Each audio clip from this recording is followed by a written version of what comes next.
Hi there, how are you? So I often get asked for meal plans. Yeah, people are always saying, "Oh, could you give me a meal plan? Could you give me a meal plan? Oh, have you got a meal plan for this?" Um, and I do meal plans, but let's face it, we all know what we should eat, and we all know what foods we should limit.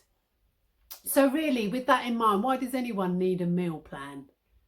Yeah, so why would you want a meal plan? If you know what to eat, chances are you've downloaded lots of meal plans already. Yeah, you've got lots of them. You follow lots of people on Instagram and Facebook who give you lots of information about food, about the food groups, about the benefits of eating your 5 a day and portion control. You know, people trying to sell you their 28-day shakes and all sorts of quick fixes out there. And maybe you've tried them. Maybe you've tried everything out there, but you're asking for a meal plan, you're no further forward. So when we think about all the overweight health professionals, yeah, people who are qualified to keep the nation healthy, surely if it was that easy, they wouldn't be overweight. Yes, have you thought about that? So if you know what to eat, why is it so difficult to stick to it? I recently read an article by Adam Boyd Brown and he really summed it up really well.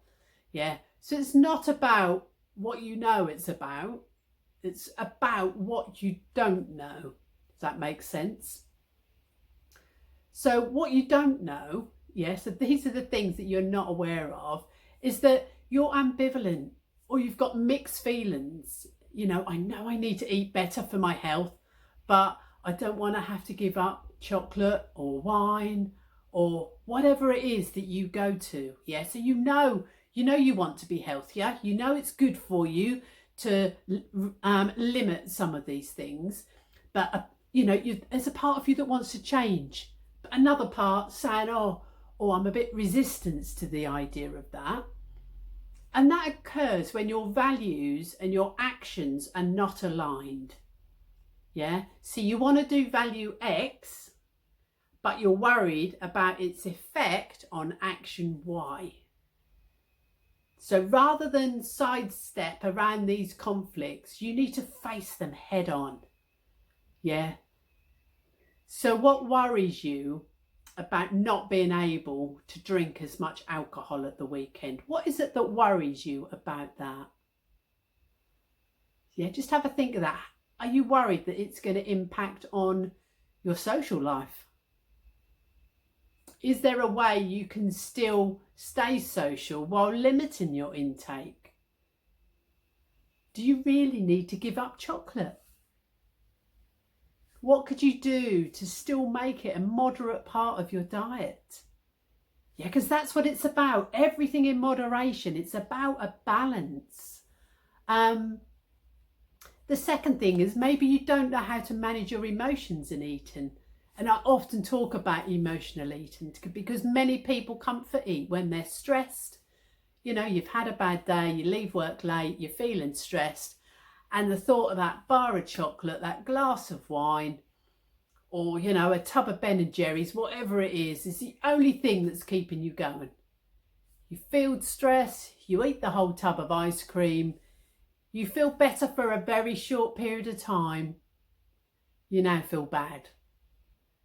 So you reach for the chocolate. You feel like you've messed up your diet, back at the start, having those mixed feelings again. And this is what is known as a negative feedback loop. It's extremely common, it's a really common behaviour amongst those who suffer with issues with emotional eating.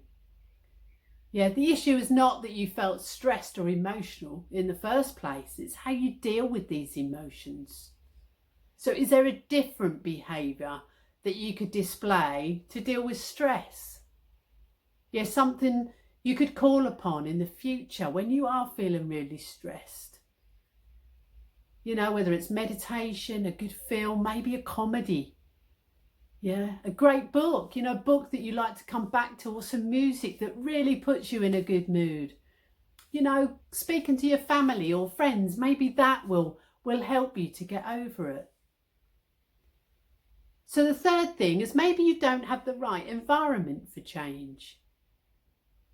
You know, turn a TV on during meal times and you'll be bombarded, with adverts for all manner of food delivery services, giving you the option to just order it in with the tap of a button.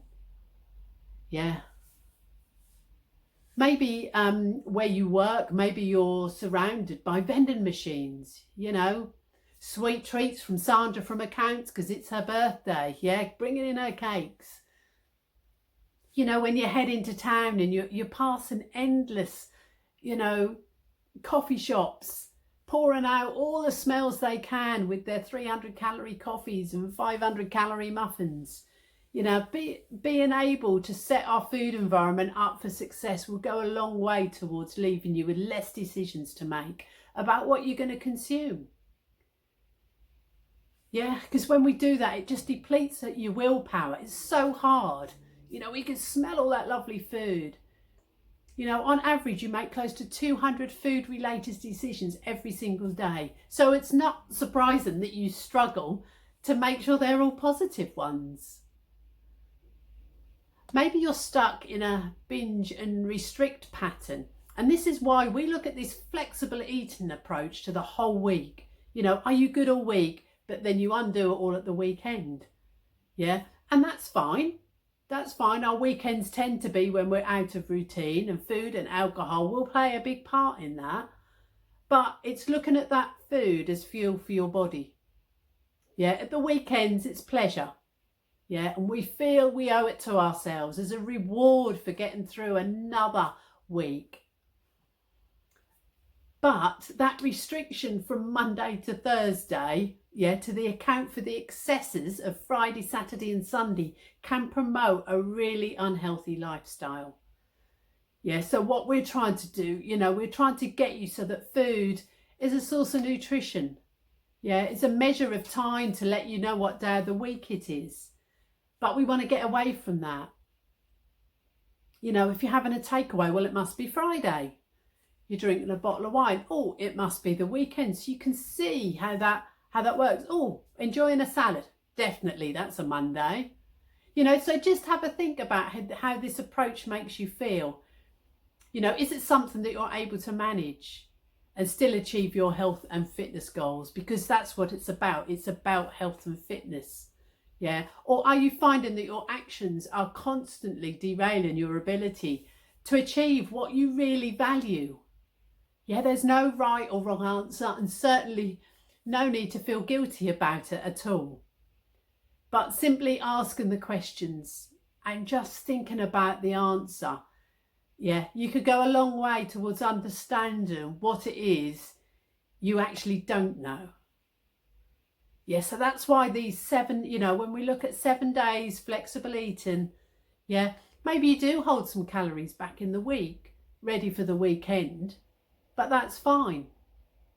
Because not knowing what to eat is not the problem, So you don't need another meal plan, you just need to plan your meals, So if you plan your meals for the whole week, it's not work days, weekends, it's 5 days, it's 7 days a week, So we're not looking at this as a 5-day program and a 2-day program. This is a lifestyle. This is 7 days a week, Everything in moderation as well.